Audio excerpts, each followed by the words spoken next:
Fala galera, chapéus de palha aqui, eu sou o Lip e hoje vou trazer pra vocês mais um maravilhoso e incrível Respostas de Palha, onde você pergunta lá no nosso Instagram e a gente traz aqui, tá, em resposta no vídeo, beleza? Então não esquece de deixar aquele like, se inscrever no canal se não é inscrito e seguir a gente também no Instagram, a gente coloca o story ali, você pergunta, a gente responde, beleza? Tamo junto, eu sou o Lip e simbora pro vídeo.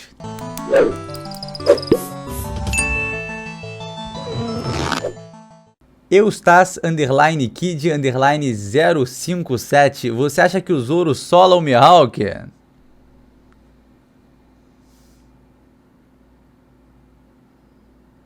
Volta pro fundo do mar, mano, pelo amor de Deus. Luke Pfeiffer, Mingo pode vir a se tornar um aliado? Cara, eu imagino, tá? Eu acredito também naquela grande segunda fuga de Impel Down com a galera ali se juntando a Cross Guild, fazendo uma coisa louca e tudo mais. Então eu acho que o Doflamingo, ele futuramente pode se aliar ao Bug, Mihawk e Crocodile. E isso vai transformar ele mais uma vez em uma figura antagônica ao Luffy? Sim e também não. Por quê? Porque eles vão estar em direção ao One Piece, em direção a Laugh Tale. Então quem tiver aliado com o Bug, quem tiver aliado com o Shanks e quem tiver aliado com o Barba Negra, né, vai ser inimigo direto do Luffy em direção ao seu sonho, mas a gente tem um inimigo em comum gigantesco que é o governo mundial. Então, cara, eu imagino perfeitamente numa batalha em que, cara, o governo mundial junte todo mundo ali, pegue marinha, pegue pacifista, pegue tudo, se coloque antagônico a todos os piratas e aí os piratas tenham que de alguma forma ali, né, se unir pra derrotar essa grande entidade.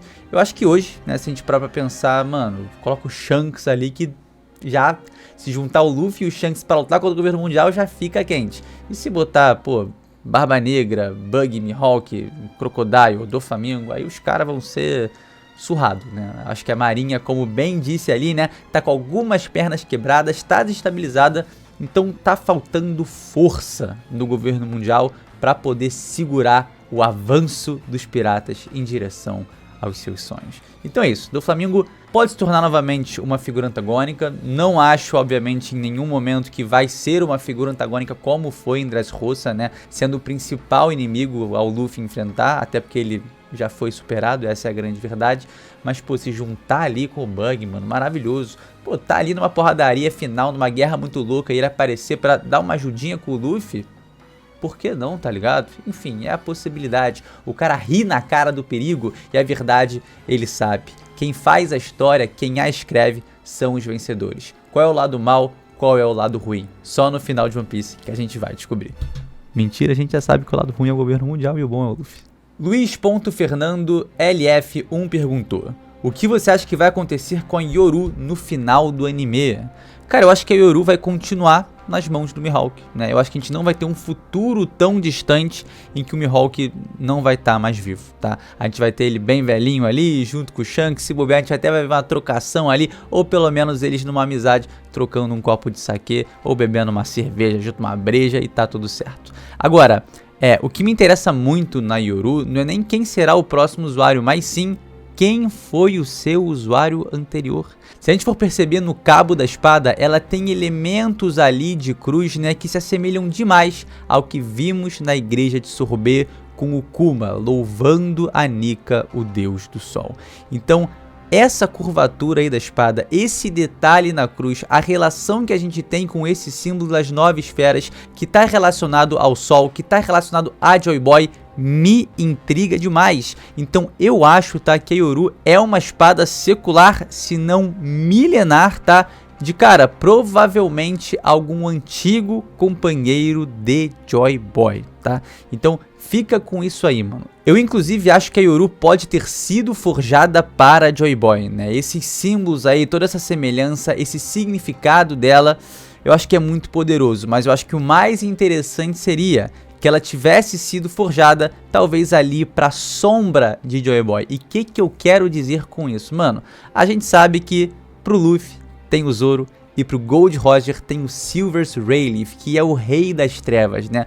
Zoro se tornando o rei do inferno, Rayleigh se tornando os reis das trevas. A gente vê que são figuras que, cara, extremos parceiros de seus capitães, mas que fazem uma função ali nas sombras, mais sombria. Então eu acho que Joy Boy também teve um companheiro assim. Eu acho que faz muito sentido que ele tenha sido o antigo usuário da Yoru, né? Que é uma espada que tem o simbolismo ali do sol, tem alguns detalhes interessantes que a gente pode remeter à igreja lá de Sorbet, a Nika e tudo mais, só que é sombrio.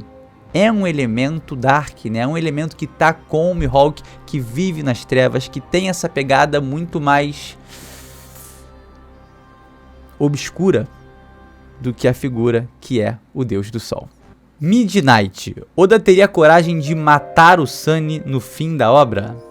Bom, vamos com calma, né? Porque assim, o Oda teve coragem de matar o Going Merry, que era algo que ele já estava preparando desde o início da entrada da Grand Line, né? A gente vê que pouco a pouco o Merry vai precisando de reparos, vai tendo um dano ali, outro lá, outro aqui, etc. Agora, o Sunny, cara, ele é feito da madeira de Adão, que é uma madeira extremamente resistente. O Sunny, cara, já sofreu vários danos que, cara, o Frank, mano, super, que não tava na tripulação quando tinha o Merry, vai reparando, vai ajeitando e vai fazendo acontecer. Então assim, esse é o navio dos 1000 sóis.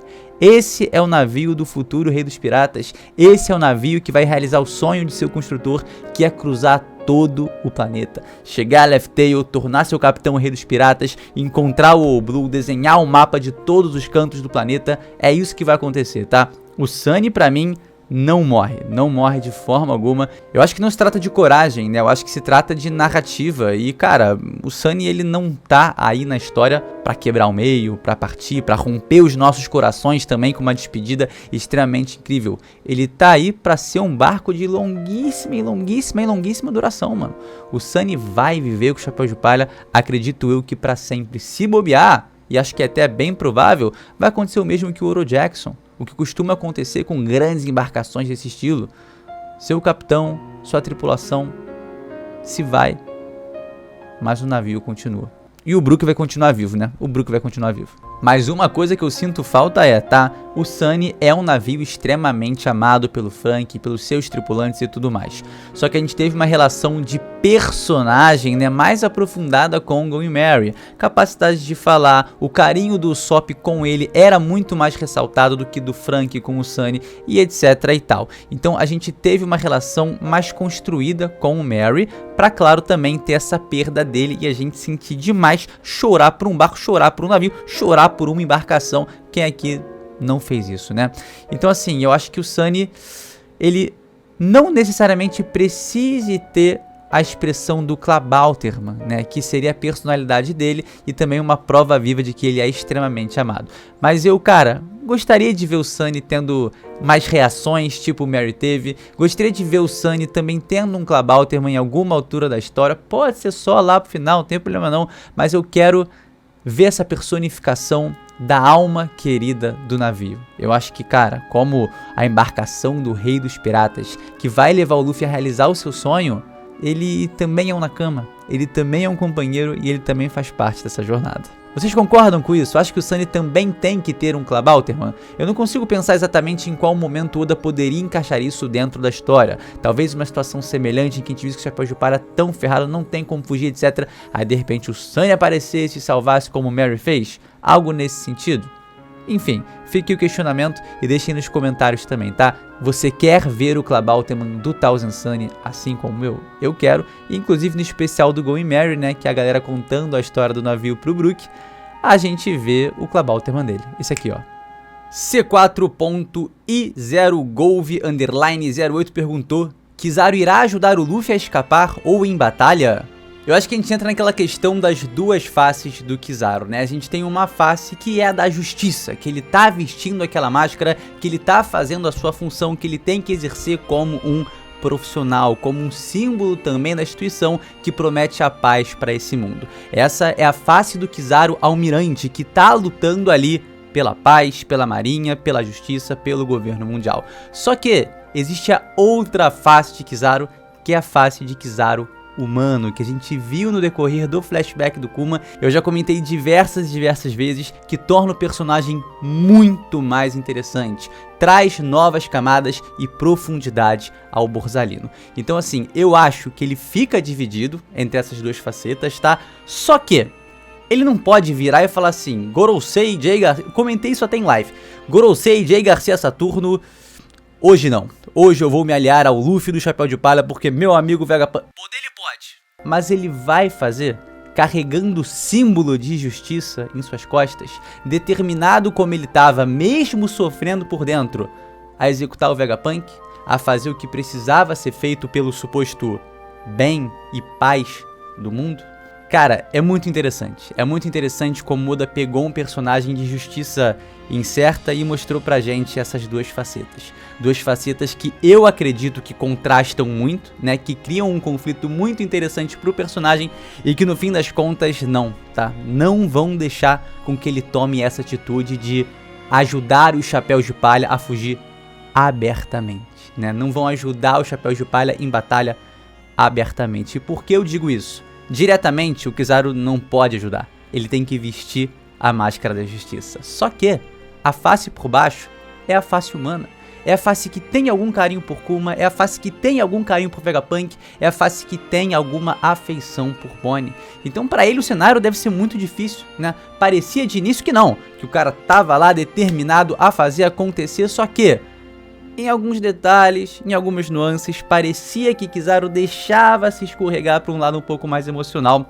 O flashback veio para pautar, né, embasar muito bem isso, e eu acho que a resposta tá exatamente no capítulo 1103, em que ele dá sim comida ao Luffy. Ajudar diretamente, ele não pode, mas com sua velocidade da luz, ele pode pegar a comida ali pro Luffy, dar pra ele e torcer pro Chapéu de Palha conseguir salvar aqueles que são seus amigos. Então ele não vai poder interferir diretamente falando, meu irmão, Saturno, tu tá maluco, vou te enfiar porrada, isso aqui não é sacanagem não, isso aqui é uma loucura, os caras são meu amigo e valeu. Não vai, mas dá a comidinha ali, né, causar uma influência sem ser direta, sem tá, mano, puxando o tapetão da marinha, sem tá puxando o tapetão de Jay Garcia Saturno e traindo o governo mundial, ele pode fazer e aparentemente é exatamente isso que ele tá fazendo.